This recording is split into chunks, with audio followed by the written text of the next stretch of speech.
Imagine a child standing silently in a corner, head lowered, tears hidden behind small trembling hands, not because of strangers, not because of enemies, but because of words spoken by the very people meant to protect them. Words from a parent, words that cut deeper than punishment, deeper than pain, words that echo for years, shaping how that child sees themselves in the world. We often say, "Sticks and stones may break my bones, but words will never hurt me." But is that really true? The reality is words can break a child in ways no stone ever could. Words can build an empire inside them, or they can plant seeds of doubt that grow into a lifetime of insecurity.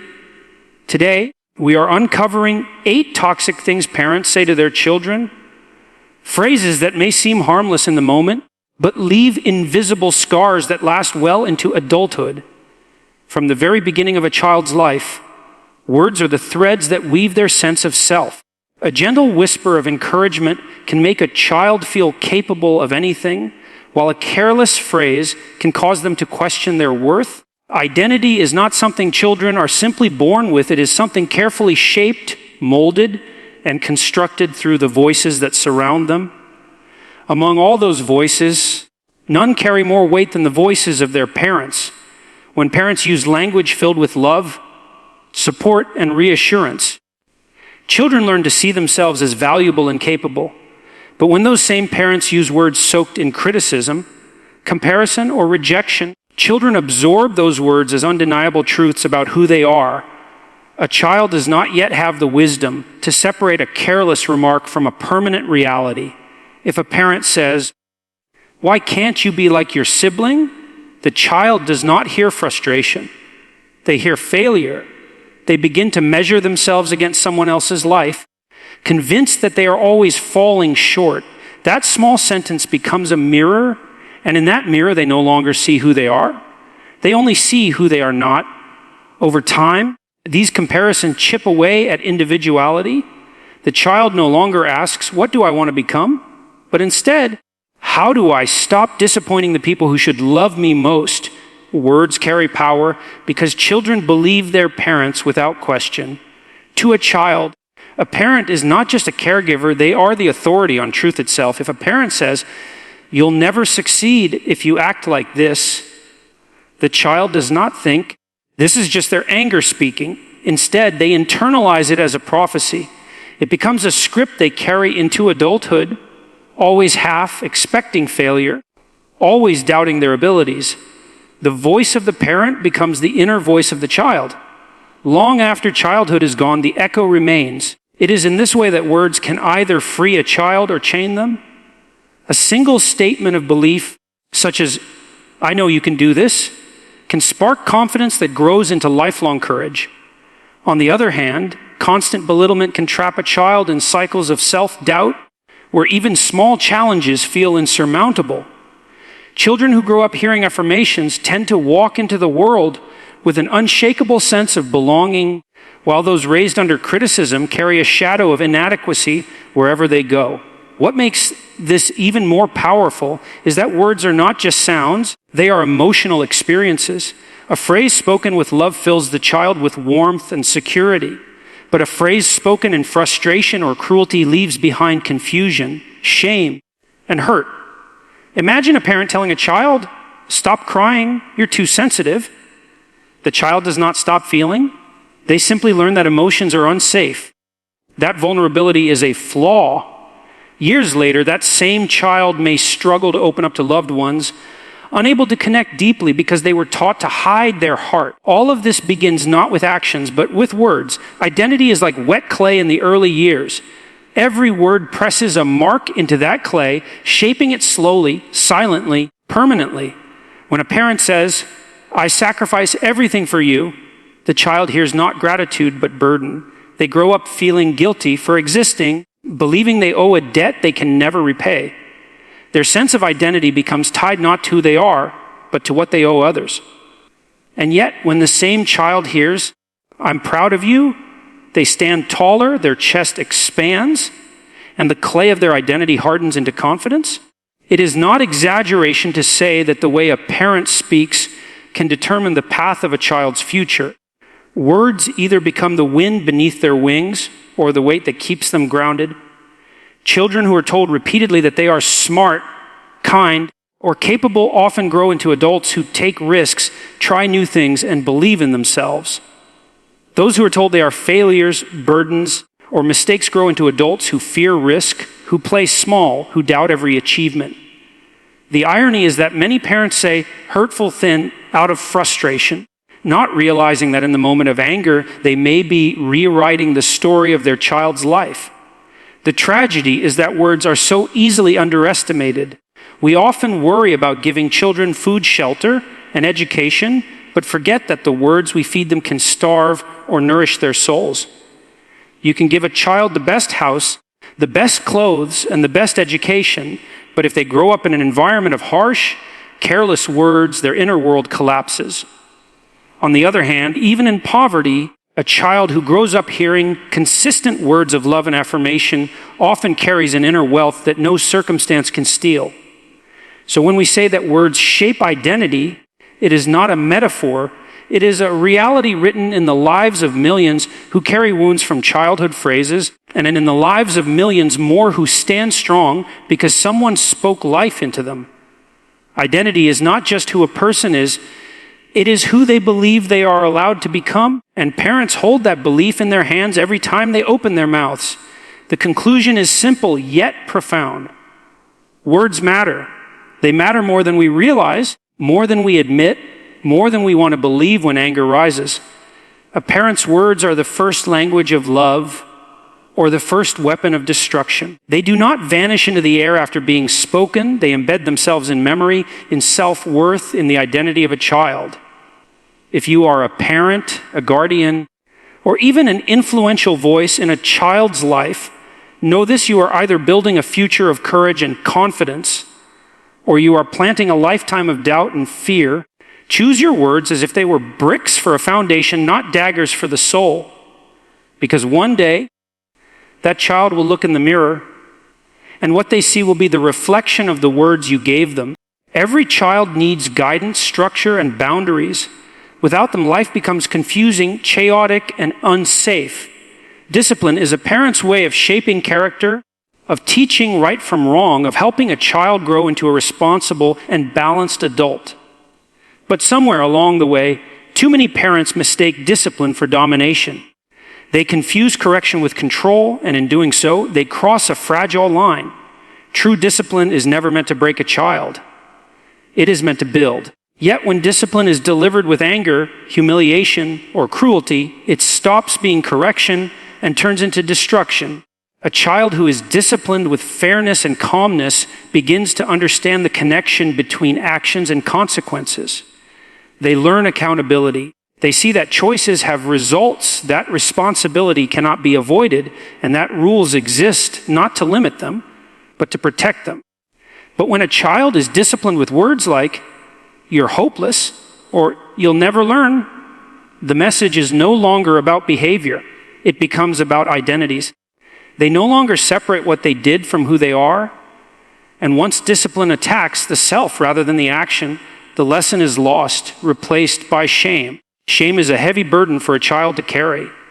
Unlike guilt, which says, "I did something wrong," shame says, "I am something wrong." Parents who discipline with destruction may think they are toughening their children for the world, but in reality, they are tearing apart their inner resilience. Instead of preparing them for life's challenges, they are crippling their self-belief. When discipline becomes destructive, a child learns not how to do better, but how to hide better. They begin to cover mistakes instead of correcting them. They live in fear of failure instead of learning from it. The irony is that destructive discipline often comes from love. Parents say harsh things because they are desperate for their children to improve, to avoid mistakes, to succeed. But love delivered as punishment can feel like hatred in the ears of a child. A raised voice, a cutting remark, or a dismissive statement does not say, "I want the best for you." It says, "You are never good enough." And when children hear that long enough, they stop trying to become better. Because why reach for a standard that always feels out of reach? True discipline is not about power. It is about teaching. A teacher does not scream at a student for not knowing an answer. They explain, they guide, they encourage practice. A parent should do the same. Discipline is not about winning a battle of authority. It is about raising a child who understands values and principles, not just rules and punishments. The parent who disciplines with patience raises a thinker, while the parent who disciplines with cruelty raises a rebel or a coward. Both rebellion and fear come from the same root, the absence of understanding. Consider the difference between saying, "I'm disappointed you lied," and saying, "You are a liar." The first focuses on behavior, giving the child a chance to correct it. The second labels the child, making the behavior part of their identity. Once a child accepts a negative identity, it is far harder to change than simply changing an action. Words meant to discipline then become chains that bind them to failure. Children do not remember every punishment they receive, but they never forget how those punishments made them feel. A spanking may fade, a grounding may be forgotten, but the sting of being called useless can last a lifetime. Discipline without respect breeds resentment. Discipline with empathy builds trust, and trust is the foundation of any relationship, especially the one between a parent and child. When trust is broken, discipline becomes meaningless. The child no longer listens, not because they are stubborn, but because their heart has been closed off by pain. When parents choose destruction instead of discipline, they plant seeds of rebellion, bitterness, and silence. Children may obey in the moment, but inside they are shrinking. They complain because they fear, not because they understand. And fear is a weak motivator. It holds a child for a while, but eventually it breaks. Children raised under destructive discipline often grow up to either resist authority at every turn or submit to it so completely that they lose their voice. Neither outcome is healthy. The goal of discipline is not obedience for the sake of control. The goal is growth. A disciplined child should not walk away from a correction thinking, "I am worthless." They should walk away thinking, "I made a mistake, but I can do better." That difference is the line between destruction and development. Parents who remember this line give their children both structure and freedom, both guidance and space to learn. And yet, too many homes blur this line every day. Too many children grow up in households where silence is demanded instead of understanding, where questions are punished instead of answered, where mistakes are mocked instead of corrected. In such homes, discipline becomes a weapon, not a lesson, and weapons leave scars. The truth is simple but often ignored. Children are still learning how to be human. They are still learning emotions, choices, and consequences. If discipline is used as a hammer, it will break more than it fixes. If it is used as a chisel, carefully, patiently, it will shape a masterpiece. The difference lies in whether the parent chooses control or guidance, anger or patience, destruction or teaching. And so the conclusion is this: discipline is essential, but destruction is not. Every child deserves correction, but no child deserves to be broken. A parent's role is not to crush the will of their child, but to shape it, to refine it, to teach it how to shine. If we discipline with love, fairness, and respect, we raise children who are strong, balanced, and confident. If we discipline with anger, shame, and cruelty, we raise children who carry wounds that last far longer than childhood. Discipline is the sculptor's hand, destruction is the hammer's blow. One creates, the other destroys. Which one a parent chooses will determine not just the child's behavior, but the very person they become. Parenting is one of the most powerful roles in the world because it carries the ability to shape not just a child's present, but their entire future. Yet so many parents mistake this power as a license to control. They believe their responsibility is to mold a child into an exact image of what they want, to dictate choices, silence opinions, and force obedience. But true parenting is not about control. It is about influence. It is about guiding, nurturing, and inspiring, not manipulating or suffocating. The difference is subtle, but the results are worlds apart. A child raised under control learns to obey, but not to think. They follow rules out of fear of punishment, not out of understanding. They become excellent at doing what they are told, but struggle when they must make decisions for themselves. At first glance, a controlled child may seem disciplined, quiet, and compliant. But underneath, there is often confusion, resentment, or even rebellion waiting to surface. Control creates compliance for the moment, but robs independence for the future. Influence, on the other hand, empowers a child to think, to reflect, to choose wisely even when no one is watching. Influence works not by forcing, but by inspiring. A parent who influences does not simply say, "Do this because I said so." Instead, they say, "Here is why this matters, and here is how you can grow from it." This doesn't mean children always agree, but it gives them a chance to develop understanding. It builds respect, not resentment. Every parent faces the temptation to control. It feels safer, it feels quicker. After all, controlling a child often gets immediate results. Shouting silences them, threats make them comply. But those results are temporary. Influence takes more time, more patience, and more effort, but its results are lasting. A child who is influenced with wisdom will carry that wisdom into adulthood. A child who is only controlled will eventually crave freedom so strongly that they may throw away even the good lessons along with the bad. The difference between control and influence can be seen in the way children react to mistakes. Under control, mistakes are terrifying. They become reasons for punishment, shame, and guilt. Children hide their errors, lie about them, or blame others because they fear the reaction of the parent. Under influence, mistakes are seen as opportunities. The parent uses them as teaching moments, showing the child how to take responsibility and learn. The child grows to see errors not as proof of failure, but as stepping stones to growth. Control may create obedience, but it does not create trust. Influence, however, builds trust that lasts a lifetime. A controlled child may obey out of fear, but when fear fades, so does loyalty. An influenced child obeys out of respect, and respect endures even when no one is watching. This is why influence is more powerful than control. It touches the heart, not just the behavior. Children are not possessions. They are not clay to be pressed into someone else's design. They are individuals, each with their own dreams, strengths, and weaknesses. When parents seek to control, they deny this individuality. They impose their own blueprint on the child, often projecting unfulfilled ambitions or unresolved fears. But when parents seek to influence, they allow the child's uniqueness to shine. They provide guidance without crushing individuality, direction without destroying independence. The truth is, control comes from fear. Parents fear that without strict control, children will make wrong choices, stray from values, or disappoint expectations. But fear-driven parenting rarely produces confident, balanced adults. Influence comes from love and trust. It says, "I trust that with guidance you will grow into someone strong and wise." This trust empowers children. It gives them space to explore while knowing they are supported. Consider the lasting effect of both approaches. A controlled child may follow every rule in the house, but leave home resentful, determined to live the opposite of what they were forced to endure. They associate authority with oppression and freedom with rebellion.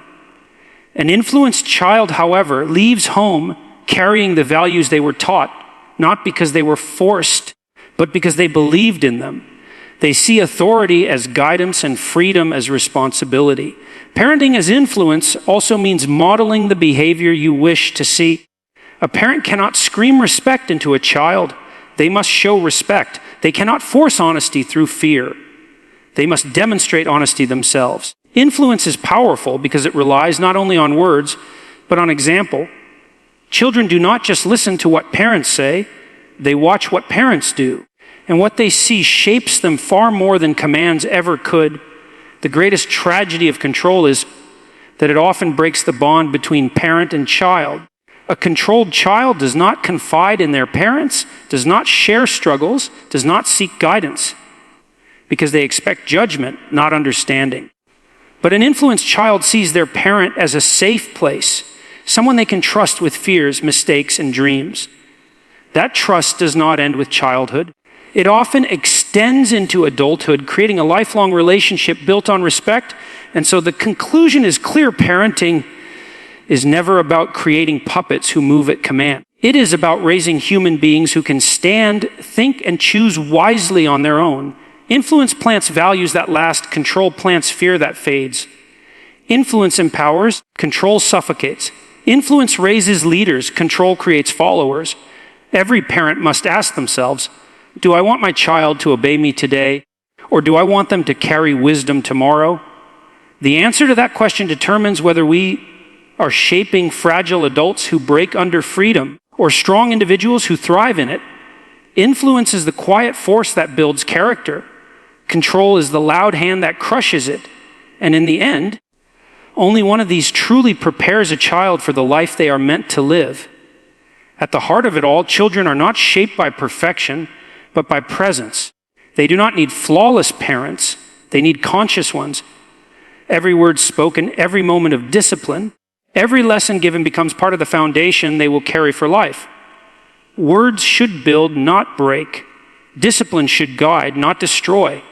Parenting should influence, not control. The question is not whether we will shape our children. We inevitably will. The real question is, what kind of shape will we leave behind? Will we send them into the world carrying wounds disguised as lessons, or will we equip them with strength, confidence, and compassion? In the end, our children will remember less of what we bought them and more of how we spoke to them. They will remember the tone of our voice, the weight of our words, and the feeling of being either uplifted or diminished. So let us choose words that heal, discipline that teaches, and influence that empowers. Because tomorrow's adults are being built today, one word, one choice, one act of love at a time.